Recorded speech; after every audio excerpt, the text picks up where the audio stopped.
আগে ছিল 250 টাকা কেজি, এখন আছে 100 টাকা কেজি। এখন গাজর 140 আর টমেটো 120। মাছ আগে যে রুই বেচতাম 300-320, এখন বেশি 240-250 সর্বোচ্চ। এখন চলে 60 টাকা করে দেশিটা, আর বিদেশি 230 টাকা, এখন বর্তমানে 20 টাকা চলে। রাজধানীর দোকানগুলোতে শীতের সবজির পসরা সাজিয়ে বসেছেন ব্যবসায়ীরা। শীত মৌসুমের শুরু থেকেই রাজধানীর বাজারগুলোতে বেড়েছে শীতকালীন সবজির সরবরাহ, ফলে দাম কমেছে সব ধরনের সবজির। তবে চাল ও মুরগির বাজারে এখন বিরাজ করছে অস্বস্তি। মুরগির দাম বেড়েছে কেজি প্রতি 20 থেকে 30 টাকা পর্যন্ত। বরাবরের মতোই ক্রেতাদের অভিযোগ, বাজার সিন্ডিকেটের কারণেই নিত্যপণ্যের দাম অস্বাভাবিক হারে বাড়ছে। মনে করেন এই যে আজকে এই ফেস কিনলাম, এখন 1 কেজির দাম পড়ছে 130 টাকা। আমি 5 কেজি ফেস কিনলাম। এরপরে আলু মনে করেন 70 টাকা কেজি। তো এরকম প্রত্যেকটা জিনিসের মানে দাম বেশি। তা আমাদের মতন মধ্যবিত্ত পরিবারদের এই দাম দিয়ে খাওয়াটা অনেক কষ্টকর হয়ে যায়। 550 টাকা কাঁচা পেঁয়াজ কিনছি। আর খালি আমরা পরিবর্তন করে লাভ হইলো কি?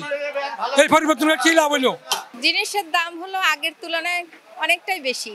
আমরা মধ্যবিত্ত, নিম্ন মধ্যবিত্ত, তাদের কথা চিন্তা করেই তো বাজারের দাম স্বাভাবিক রাখা উচিত। তবে ব্যবসায়ীরা বলছেন, গত সপ্তাহের তুলনায় অনেকটাই দাম কমেছে সবজির। আগে চেয়ে কমছে কাঁচামরিচের দাম। দেশি মাছ আমদানি হয়েছে না, আগে ছিল 250 টাকা কেজি, এখন আছে 100 টাকা কেজি। এখন গাজর 140 আর টমেটো 120, শসা শুধু 50 দেশি শসা। মাছ আগে যে রুই বেচতাম 300-320, এখন বেশি 240-250 সর্বোচ্চ 250 টাকা বিক্রি করি।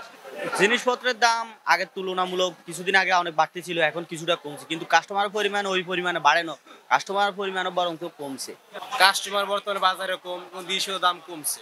আদা ছিল আগে দাম ছিল বেশি, আর দাম প্রত্যেকটা মালের পূর্ণ দাম বর্তমানে কম বাজার।